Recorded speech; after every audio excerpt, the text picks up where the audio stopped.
Hi, everyone. It's Melissa Secord, the National Executive Director with the Canadian Celiac Association, and I'm here with Matt Renzoni from Willfora. And today we're actually going to have a casual conversation and talking about sometimes what it's a difficult conversation to have, especially with family, is around wills but it can be a very inspiring conversation, right, Matt? About leaving a legacy for the things that you're very passionate about, as well as supporting your family.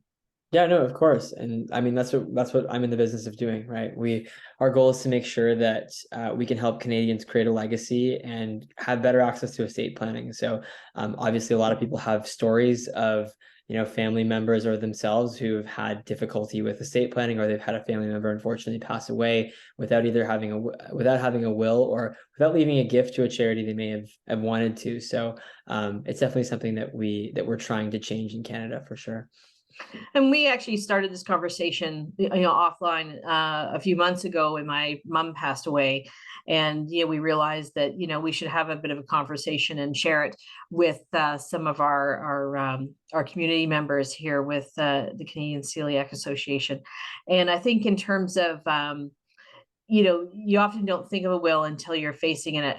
We sat down with a funeral director, and we're going through all the list of things. And one of the last questions he has in his little book that he gave was, "And so, do you all have a will?" And we do. But then we kind of turned to each other, and went, and my sister, on the phone, sort of saying, "Oh, you know what? The kids are sort of older now and the situation's changed. So yeah, we should update, the will." So I think, it's sometimes when you're faced with it after going through one with your loved one, you realize that your personal situation, you need to sort of take stock, because otherwise, it's just one of those things that you're living life, you're on your day to day, and it's hard to keep up. So Yeah, I think that's a good point you mentioned too, and I think that's something that we've been mindful of as well, especially with access to estate planning becoming a little bit more digital and just a little bit more accessible. The way that I talk to people about it often is saying, if you have a will, review it along with your life insurance policy, your taxes, kind of like review it once a year, right? Check in anything on, hey, what's changed this year? Have I given to a different charity this year? Have I like you said, you and your sister are at a point now where your kids have grown up. There's a little things different. Maybe you're at a point where you're in the process of having children, right? You've had one child, they're in your will, but when you have another child, they need to be put in your will as well. So I think it's another reason that there's the argument of having a will, but then there's also the argument of updating a will and keeping that up to date. And I think often the cost puts people off of updating it as much as they should, but it's also just kind of like the importance of it, right? If every single time something happens in your life, like you get married, you have a child, you have another child, you accumulate property, those are all little pieces that should be in your will to make sure that they go to the right people in the event that you do pass away, obviously. yeah, because some people might go through, unfortunately, a divorce, and that causes them to have that shift. But I know for my mom, she was she's an older lady, and she died when she was 91. But her will hadn't changed even from when our father had passed away, and he passed away like 25 years ago. So it was the same cookie cutter will that just sort of rolled over. And I think just having that conversation, even as a broader family, I know it's going to be difficult to have it with a parent, or mom and dad, or a caregiver loved one. It's even sometimes having those extended family conversations, if you're in a family situation where you can have that conversation. It's just setting those conversations up can be difficult, because we didn't really ask her wishes. I mean, it was a bit difficult for Kim and I, because we sort of didn't know some of the wishes she had, but we know she was passionate about animals. And we know that she helped shelters, and she adopted animals, and she used to support a local it's like a food no, animal rescue place. Mm. So, and given that we're both in sort of the charity world, we didn't sort of say, "Hey mom, like, would you want to leave like a legacy that way?"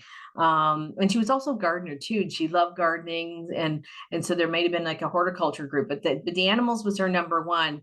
And so but because we didn't, get talking about her will and her legacy, it was missing from that piece. So when we were winding up all her business, we went, oh, I'm sure she would have given. And that the lawyer said, well, it's too late now because you didn't have that built into the will. So it just gave us pause to make sure that ourselves, are looking at like what causes we're passionate about. And I know you mentioned about, the cost, Matt. We're really proud to partner with Willfora because you've got a great program, and I'd love for you to talk about it. Yeah, no, I'd love to talk about it, but I mean, on what you just mentioned, I think there's a lot of things to pull out there first, right? That's I think the first thing that I got out of that is something which obviously you kind of got onto my favorite my favorite subject that nobody likes to talk about, and that's obviously what's going to happen when they pass away, and having those conversations in their lifetime, something we try and speak about a lot. And in your situation as well, you end up in this position of almost like feeling this regret for, oh, my mom could have given so much more, right? We find that those conversations come up, but also it's hard to have those conversations with somebody in their life, right? I think it's also kind of a generational thing as well too. Our parents and our parents' parents didn't really talk about this. And we're trying to make this a little bit more common, but it's even for us, and even for lawyers, it's difficult, right?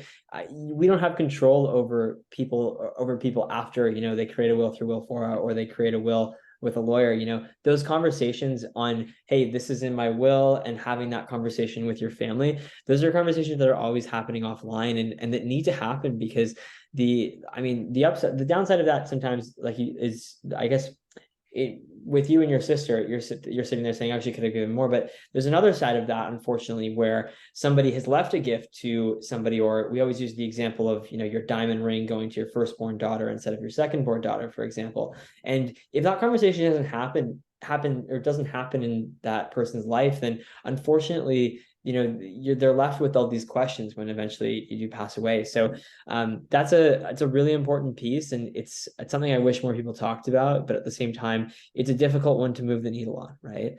Well, and sort of butting in, unfortunately, we've been to a few funerals this year, and we were driving in the car back, and so our kids just said, they're 25 and 22, and my daughter said, all right, mom, so what do you want? What do you want your legacy? And I said, okay, well, I love hiking in the Bruce Trail, so like, make me into a tree and plant me, or and then they kind of turned to Jason and said, so what about you? Go, well, stick me next to her, and maybe have a park bench. So but it just got us, we're being a little bit light about it, but seriously, I mean, that's an option now, where you can it's a do you want to be buried, or what's your legacy? So I think it's in my case, because I'm an avid hiker, that's sort of the best of both worlds, where I can give back, appreciate nature, and sort of have that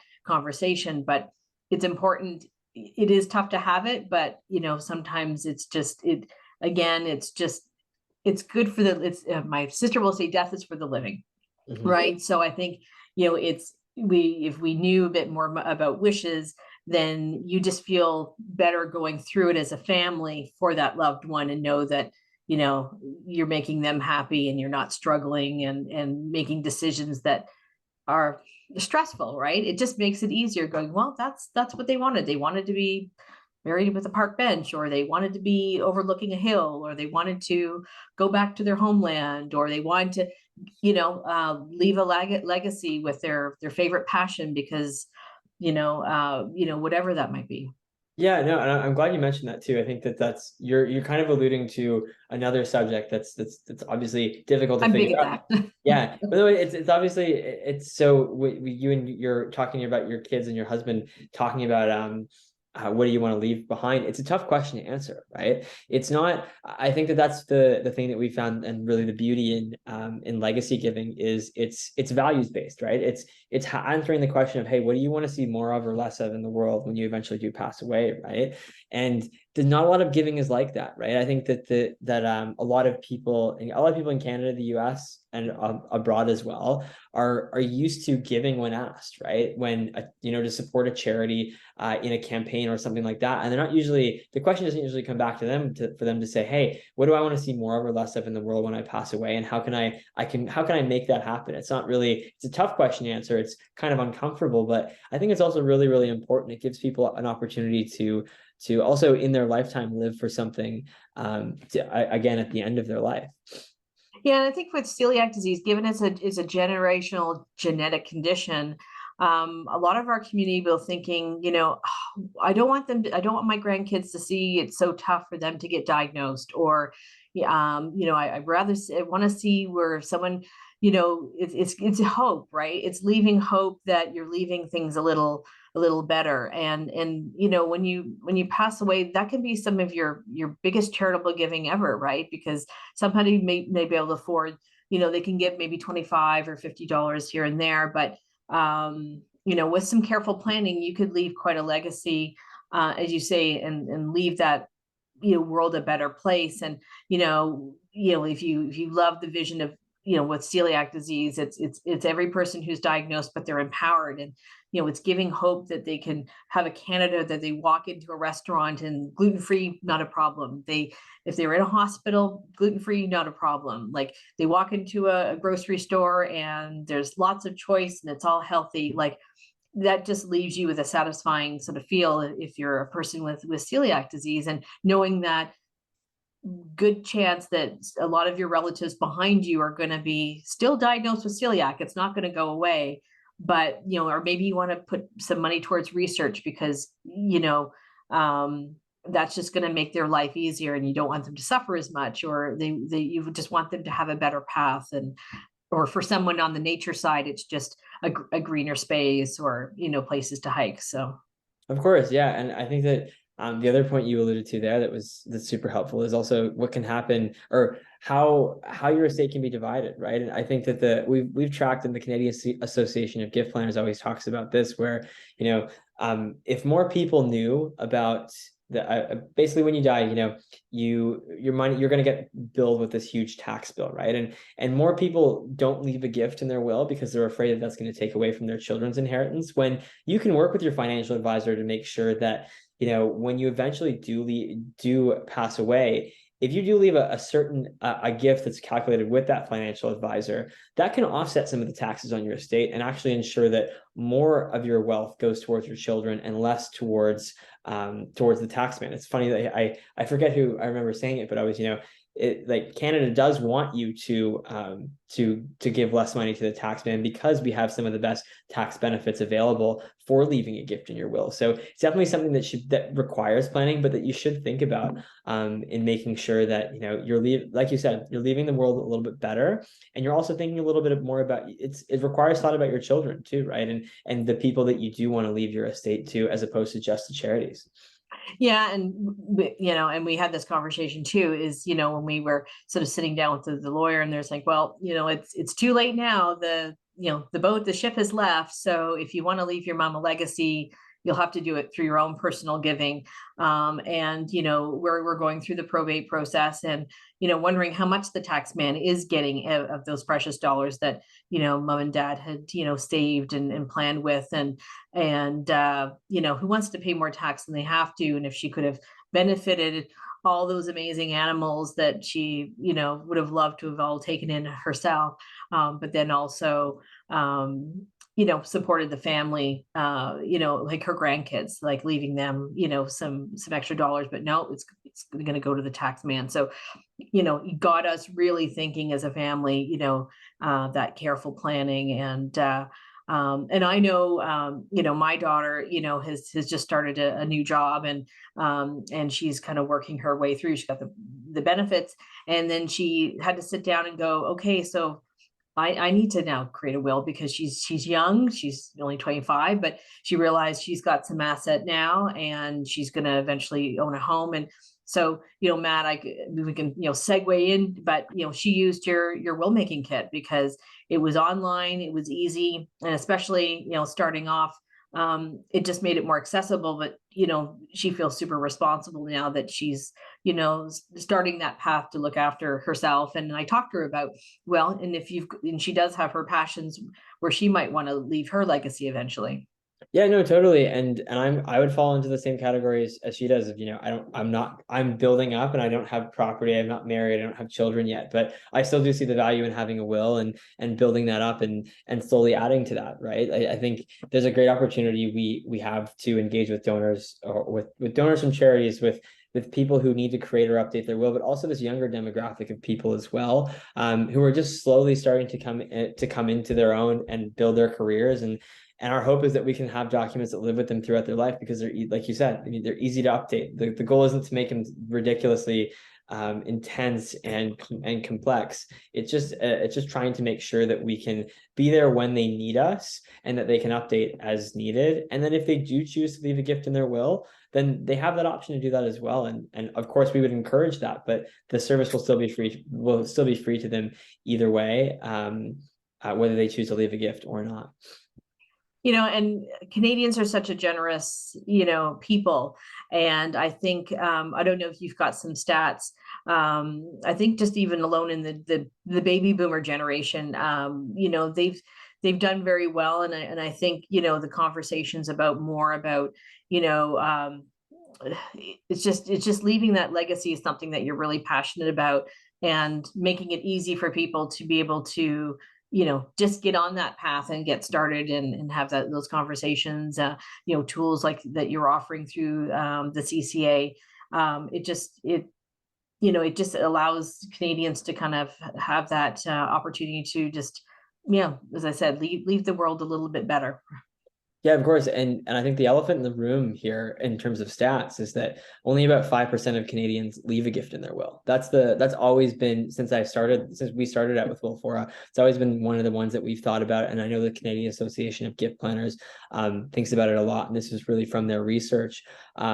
With the baby boomer generation, creating a lot of their last wills now, and this massive wealth transfer that's eventually going to go down to hopefully allow people in my generation to afford a house, but at the same time make sure that that we have this great opportunity to really put charities in a better position now too. 5% of people leave a gift in a will in Canada. With us, it's obviously a little bit higher than that, because we encourage that. But if kind of comparatively, in Australia, the US, and the UK, it's all over 10%. So there's more people, and Canada's kind of behind the curve this way. Wow.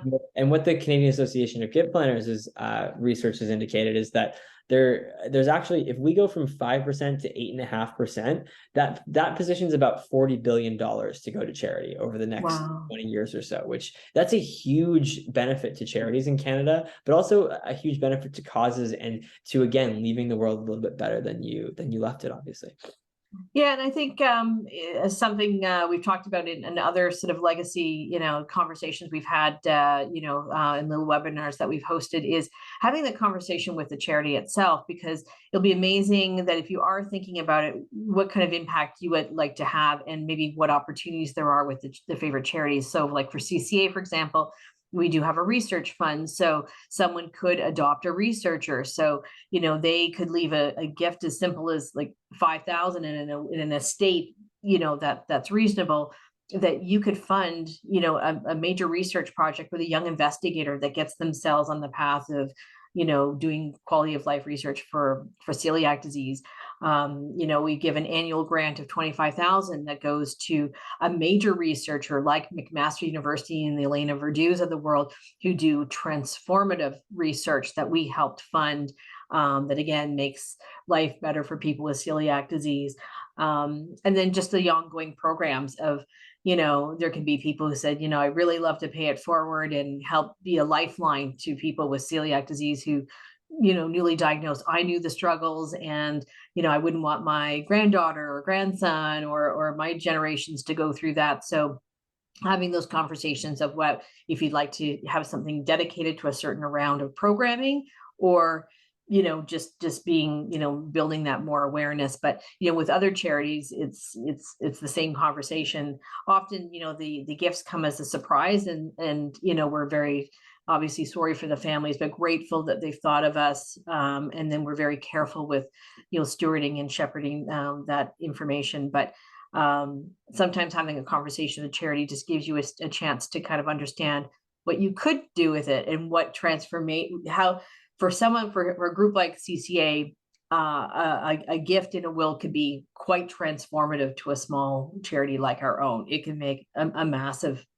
impact. And I'm sure, as you said, just moving that needle from 5 to 8, there's with $40 billion, that could be incredibly changing, for many, diseases, causes. Yeah. Yeah, no, I'm glad you mentioned that too. It's the disclosing your gift to a charity. I'm always going to push for that because it's something that we try and encourage a lot of too. And unfortunately, it doesn't always happen. But I'm hopeful that in this next generation, it starts to come around. Right? You should let the charity know that that you've left a gift to them. All they want to do is thank you. Right? Like all you want to do is really thank them for their gift and properly steward them and help make their dreams become a little bit more of a reality while still in their lifetime. Right? And say, you have a lot of different places that this gift could go, and we can make sure it goes to the place that you want it to when you do eventually die. And I know I'm preaching to the choir here when I say that charities love to plan for the future, yet it can be so hard sometimes. So knowing about what's coming in the future, and knowing about these bequests allows you to treat your donors and anyone who supports the Canadian Celiac Association or any other charity in Canada for that matter a little bit better. So I'm always going to be the first to say, tell a charity about your gift and don't be afraid when they call you and thank you for their gift, because they just want to make sure that that they can bring your gift or make your gift become a To reality life. the way that you want it as well. Yeah. Yeah, I was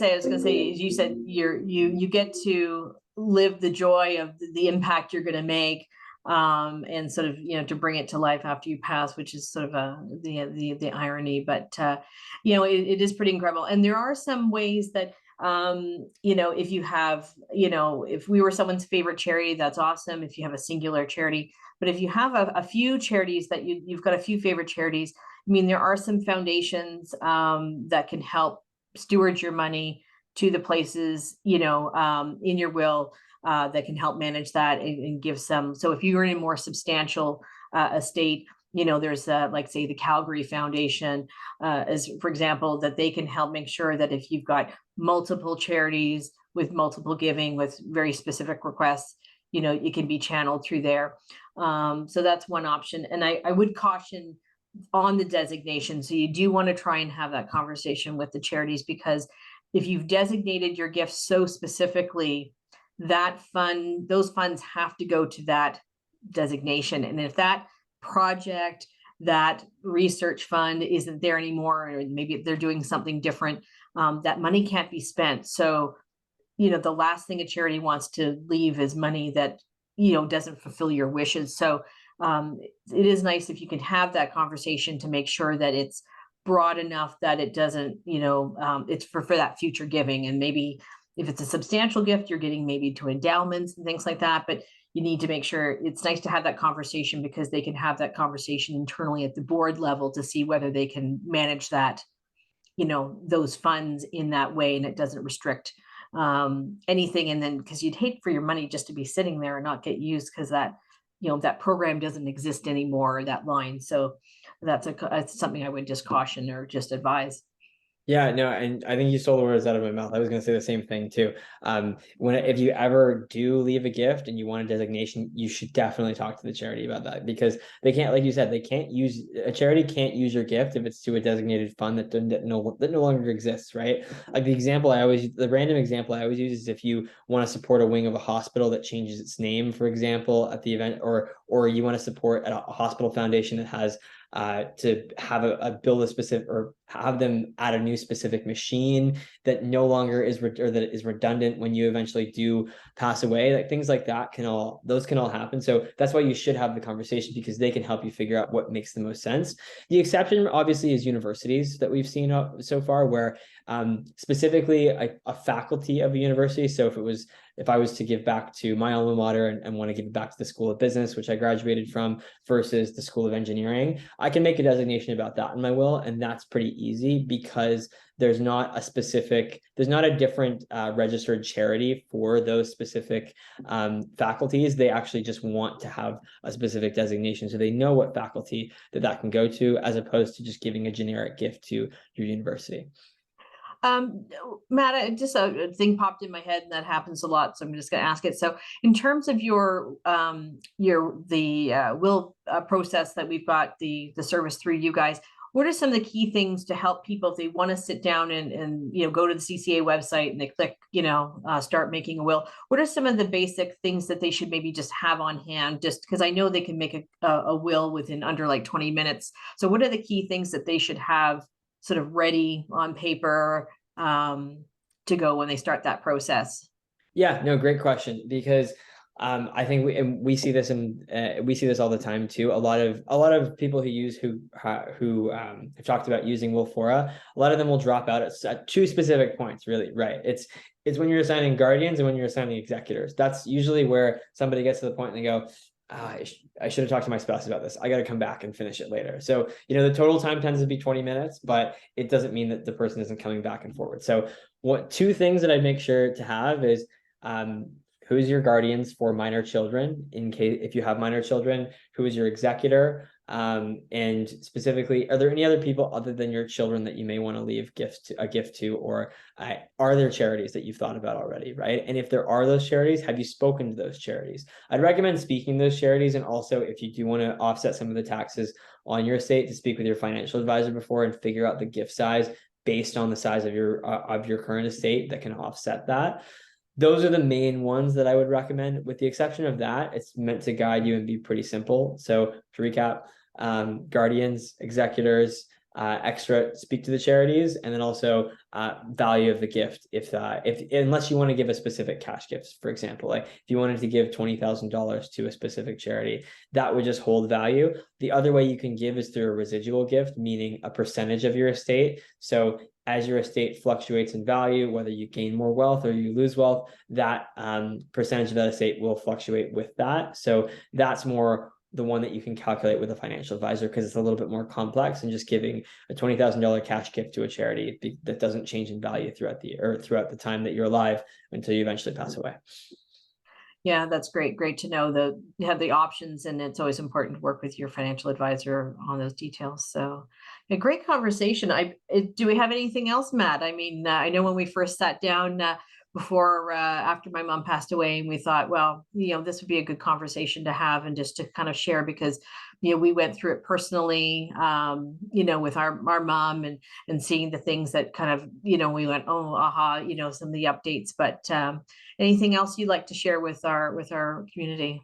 Yeah, well, I mean, I think that was obviously the reason we wanted to sit down and have this conversation too, is because I think that your story is obviously one of many, right? We will all go through this. That's kind of the unfortunate inevitability thing is death and taxes, right? And we'll all go through this, and if we're planning for it in our lifetimes, then we can just make sure that things go a little bit smoother when we do eventually pass away, or a loved one does pass away. So I think it's that, and then making sure that this, creating wills and the transfer down to children and stuff, this is a multi-generational conversation that needs to be had, and it's not just kind of like a my will, my business thing. I know I already mentioned this, but that's kind of been the thoughts in the past. But I think we're seeing with the case of your mother, and even with the case of my own family members, there's so many things that they could have given more in their life, or you end up in a situation where somebody unfortunately passed away without a will, and that can be even more confusing. So the goal is, I guess, make it easy in your life to make it easier on your loved ones when you do eventually pass away. That's the main piece I'd leave anybody with. Yeah, and I would also just say you've tweaked, especially if you don't have children, and and someone outside your immediate family might be the executor. Just ensuring that sort of things are organized for them, because being an executor is quite a burden. We've been facing, chasing down the banks and chasing down the lawyers, and getting things organized and getting the tax. So the more you can do to just,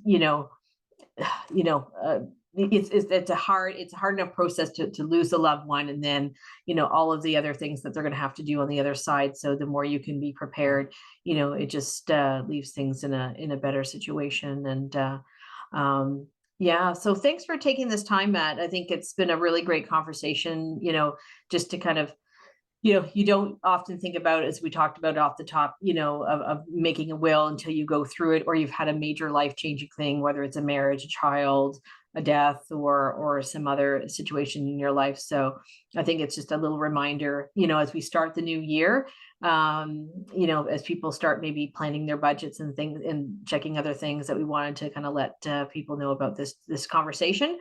And we'll make sure there's a link to the Willfora information on the CCA website if anyone's interested in checking the information out, or give us a call, and happy to have that conversation with anybody. So thanks a lot, Matt, and Happy New Year. Thanks, Melissa. Happy New Year to you too.